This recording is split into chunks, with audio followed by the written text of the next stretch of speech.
हरियाणा के नूह तशद्दुद मामले में पुलिस ने कांग्रेस एमएलए मामन खान को कल देर रात गिरफ्तार कर लिया है। आज पुलिस मामन खान को कोर्ट में पेश करेगी। मामन खान के खिलाफ इश्तियाल अंगेज पोस्ट और बयानबाजी को लेकर मामला दर्ज हुआ था और अब आज उन्हें पेश किया जाएगा। मामन खान को पुलिस के जरिए कोर्ट में और मामन खान के ऊपर नूह तशद्दुद में बयानबाजी, इश्तियाल अंगेज बयानबाजी करने का इल्जाम लगा है और साथ ही साथ जो उन्होंने पोस्ट किया है उस पर भी उनके ऊपर जांच की जा रही है। पुलिस ने कल देर रात मामन खान को गिरफ्तार किया और आज कोर्ट में पेश किया जाएगा। वाज़ेह रहे कि मामन खान कांग्रेस से एमएलए हैं, फिरोजपुर झिरका से, और हरियाणा असेंबली के अंदर उन्होंने बयान दिया था मोनू मानेसर को लेकर और इसके बाद से ही माना जा रहा है कि इस बयान के बाद जो मामन खान ने असेंबली के अंदर दिया था उसके बाद कुछ लोगों ने तशद्दुद में हिस्सा लिया। उनकी उस पोस्ट को देखकर लोग भड़के। कांग्रेस एमएलए मामन खान की गिरफ्तारी के बाद कोर्ट की सिक्योरिटी बढ़ा दी गई है। कोर्ट अहाते में आम लोगों के आमदोरफ्त पर रोक लगा दी गई है। कोर्ट से देवेंद्र भारद्वाज की रिपोर्ट देखिए।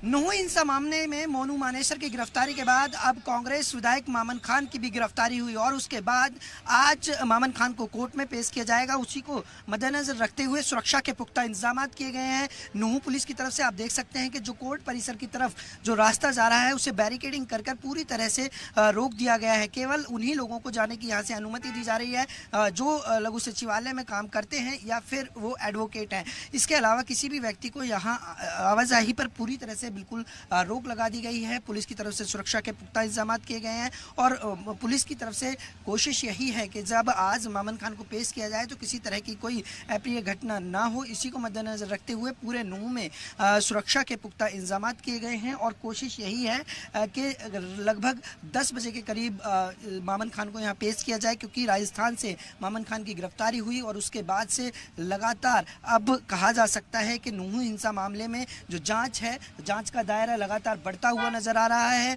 पुलिस की तरफ से कोशिश यही की जाएगी कि आज मामन खान को जब कोर्ट में पेश किया जाए तो जो उसके खिलाफ तथ्य है उन तथ्यों को कोर्ट में रखकर उसे पुलिस कस्टडी में लिया जाए। लेकिन देखना यह होगा कि जब नूह कोर्ट में आज मामन खान की पेशी होगी तो क्या निर्णय आता है, क्या पुलिस को कस्टडी मिल सकती है। इन तमाम पहलुओं के बीच अब इस नूह हिंसा मामले की जाँच लगातार बढ़ती जा रही है, दायरा बढ़ता जा रहा है और कहीं ना कहीं कहा जा सकता है कि एक बार फिर जो नूह हिंसा मामले में जो गिरफ्तारियां हुई हैं उसके बाद से अब जो अधिकारी हैं वो भी बड़े एंगल पर जाकर इस पूरे मामले की अब जांच को कर रहे हैं।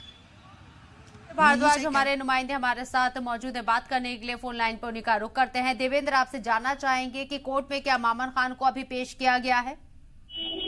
देखिए, मामन खान को कुछ देर बाद कोर्ट में पेश किया जा सकता है, क्योंकि जिस तरह से आज कोर्ट में पेश किया जाना है और मामन खान का मेडिकल कराने के बाद कोर्ट में लाया जाएगा और इस पूरे मामले को लेकर कोर्ट की सुरक्षा बढ़ा दी गई है और कुछ ही देर बाद क्योंकि विधायक मामन खान को यहाँ लाया जाएगा तो कोर्ट के समक्ष उन तथ्यों को पुलिस रखेगी जिसके आधार पर कस्टडी में मामन खान को ले सकेगी। इसके अलावा जो विधायक आफ्ताब अहमद हैं, मोहम्मद इलियास हैं, वो भी मामन खान की गिरफ्तारी के खिलाफ उनके समर्थन में आज कोर्ट पहुंचे हैं। हालांकि पहले जब उनको कोर्ट के अंदर जाने नहीं दिया, लेकिन उसके बाद काफी देर बाद अधिकारियों से बातचीत के बाद उनको अंदर जाने की अनुमति दी गई।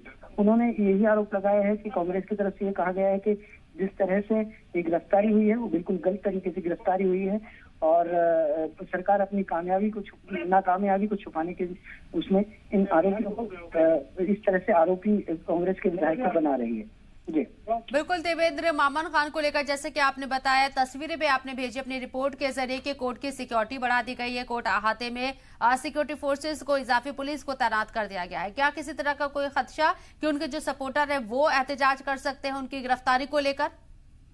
देखिए, इसी को मद्देनजर रखते हुए जो प्रशासन की तरफ से पूरे नूह में धारा 144 लगाई गई है। इसके अलावा इंटरनेट सेवा को 16 तारीख की रात 12 बजे तक पूरी तरह से बंद कर दिया गया है। तो कहीं ना कहीं कहा जा सकता है इन तमाम पहलुओं को मद्देनजर रखते हुए निर्णय लिए गए हैं और फिलहाल कुछ ही देर बाद विधायक मामन खान की जब यहाँ पेशी होगी तो ये देखने वाली बात होगी कि कोर्ट पुलिस को कस्टडी देती है या फिर किस तरह से। लेकिन देवेंद्र, इससे पहले खबर आई थी कि मामन खान ने, उनको पता था कि इस गिरफ्तारी उनकी हो सकती है इस मामले में, उन्हें पहले से शक था। कोर्ट वो पहुंचे थे और उन्होंने अपील भी की थी कोर्ट में। वो पूरा मामला क्या था और उस ग्राउंड पर क्या कोई राहत मिलेगी मामन खान को? देखिए, मामन खान पर जो आरोप लगाए थे वो ये आरोप लगाए थे कि जिस तरह से मामन खान ने विधानसभा में भी अपना जो बयान दिया था, उसके बाद से कहीं ना कहीं उनके ऊपर इस बात को लेकर विवाद था और उनके ऊपर आरोप लग रहे थे। गृह मंत्री अनिल विज की तरफ से भी विधानसभा में ये कहा गया था कि जहां जहां मामन खान गए वहां वहां हिंसा भड़की। तो इन्हीं को मद्देनजर रखते हुए ये पूरे नूंह पुलिस की तरफ से कार्रवाई की गई। हालांकि मामन खान कोर्ट में भी गए लेकिन कोर्ट से किसी तरह की राहत नहीं मिली और हाई कोर्ट ने ये कह दिया कि आप निचली अदालत में जाएं।